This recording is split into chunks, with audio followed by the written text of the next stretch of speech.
Hello, comic book fans, and welcome from Comic Boss One. Okay, so today's little video is going to be about this wonderful selection of books, this run, which is basically Crisis on Infinite Earths.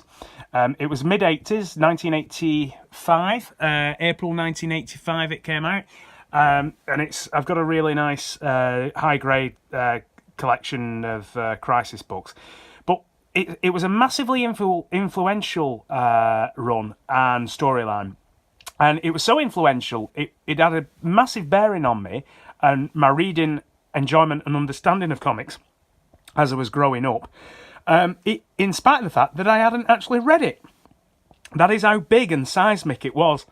And the reason why I said that is because it led to so many character changes, deaths, things like that, an establishment of timelines and removal of various universes. It was massive. It was a big deal. And it was done basically for that purpose, to streamline things and to make it easier to follow what was going on, as well as revamping certain characters. But it had a massive bearing, and I'll explain as I go on. But that's issue one. I've got it was a 12-issue maxi series. I think it may have been one of the first maxi series, intentionally maxi series. It wasn't just that it was going to be running for like 30 issues and got cut short. It was always supposed to run for 12 issues. But it really is, it's a nice run. And as a story, it's quite an interesting one with some really interesting components and elements. Now, in the entire run, there are probably two really significant issues which people know about in some respect, which will be issues 7 and I think issue 8, if memory serves. There we go. I won't really spoil too much of the story apart from here. And obviously the spoiler is also kind of, there's an indication on the covers of these.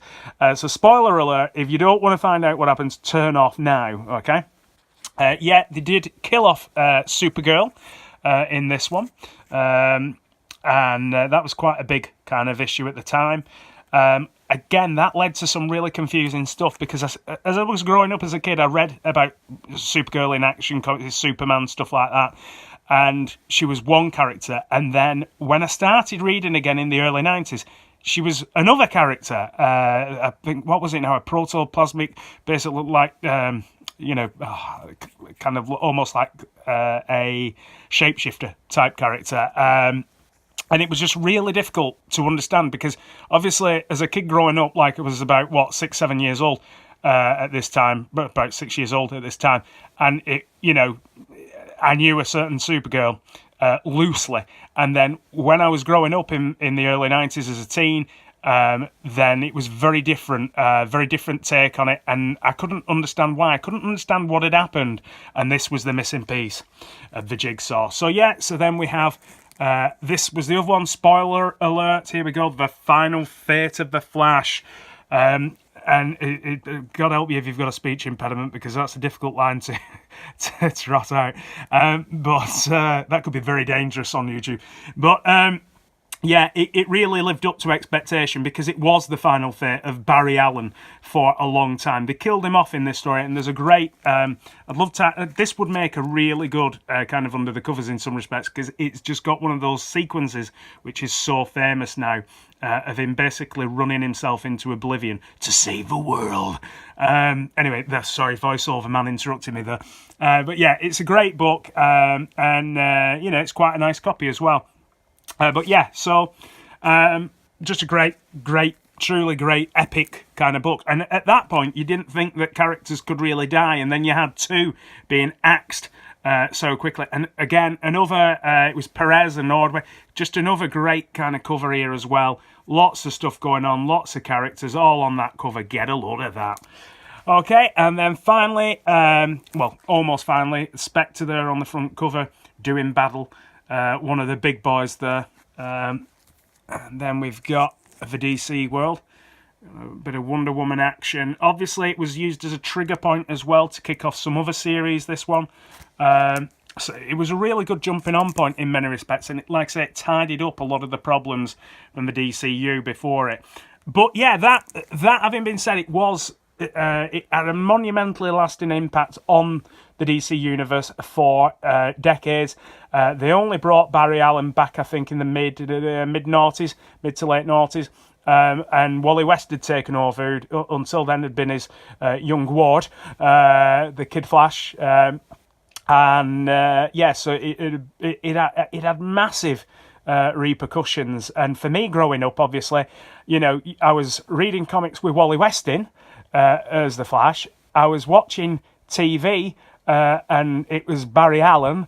And then, you know, in other reprints, they were constantly referring to Barry Allen, and, you know, games, you'd have Barry Allen still, all that kind of stuff. So it was really difficult getting a hold of things when you'd missed Crisis on Infinite Earths.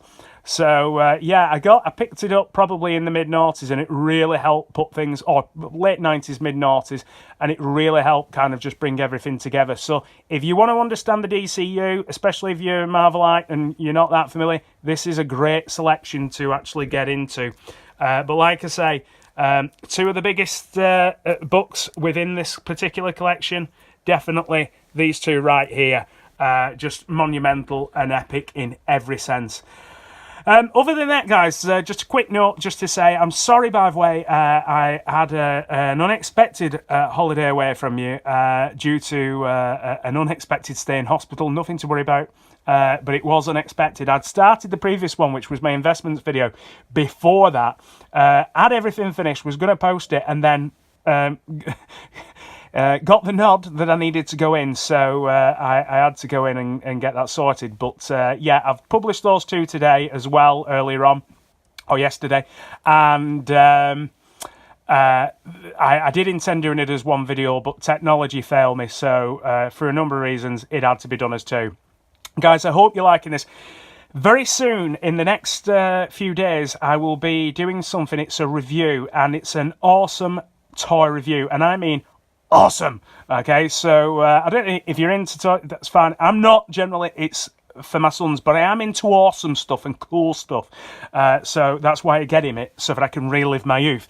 But we'll be doing that, and we'll be linking to my other YouTube channel where I put a lot of my son's stuff that we do together as well. And you can knock yourself crazy. I'll keep this channel purely for comics mostly, but this is a comic related, cool, awesome item, so that's why I'm mentioning it on here. But yeah, I'm looking forward to doing more comic-based stuff again over the course of the next week or so. And don't forget, guys, keep collecting.